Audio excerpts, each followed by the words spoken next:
Kita akan belajar seni ukiran kayu dan kata hubung.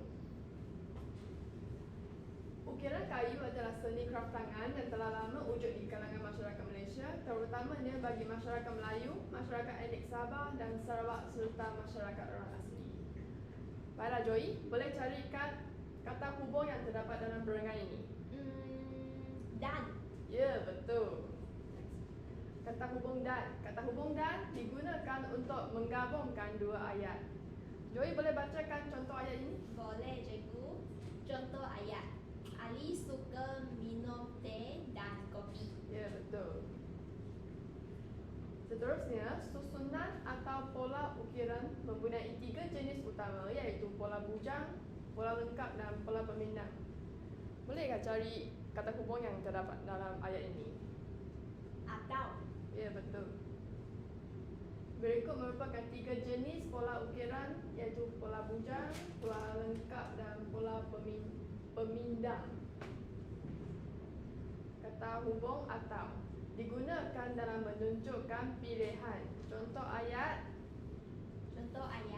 Kamu suka makan oren atau epak? Ya, betul. Atau ini digunakan untuk membuat pilihan oren atau epak. Ukiran kayu adalah seni yang cukup sinonim dengan identiti masyarakat Melayu. Malahan, ia telah wujud sejak beradab lamanya meskipun dianggap sebagai industri desa, namun ia mempunyai potensi cukup besar kerana dianggapkan terdapat 3,000 spesies sumber kayu di negara ini. Apakah kata hubung terdapat dalam perenggan ini? Kerana. Ya, betul. Kata hubung kerana menunjukkan sebab atau alasan terhadap sesuatu peristiwa yang berlaku. Joy bacakan contoh ayat. Aiman tidak suka makan durian kerana dia tidak suka bau durian. Okey, betul. Seterusnya, seni ukiran kayu di kalangan masyarakat Melayu bukan sahaja terdapat pada rumah-rumah, tetapi penjemahan dan penerapannya terdapat pada istana-istana raja, binaan masjid dan mimbarnya. Surau, wakaf, pintu gerbang, alat-alat permainan masa lapang, alat-alat muzik tradisi, perabot seperti amari, katil, kerusi, meja dan kepala perahu yang disebut bangau, alat-alat senjata, peralatan memasak, peralatan pertukangan dan pengangkutan tradisi seperti perahu, kereta kuda dan kereta lembu. Apakah kata hubung terdapat dalam perenggan ini? Tapi cikgu, saya jumpa lagi perkataan dan.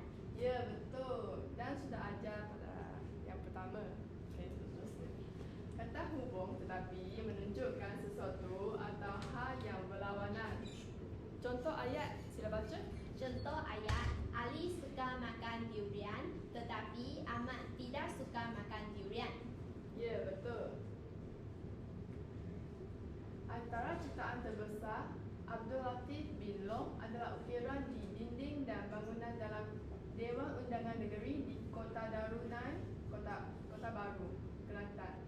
Bagi memperkembangkan dari industri ukiran kayu di peringkat global, beliau telah mengesyorkan kepada Datuk Yaakob Latif iaitu Datuk Bandar Kuala Lumpur supaya dibentangkan dalam sidang parlimen untuk memartabatkan lagi industri ukiran kayu tersebut. Yang beliau merupakan Abdul Latif bin Long. Ya. Apakah kata hubung yang terdapat dalam perenggan ini? Supaya. Okey, betul.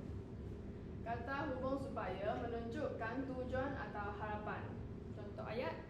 Murid-murid harus belajar bersungguh-sungguh supaya dapat melanjutkan pelajaran ke universiti.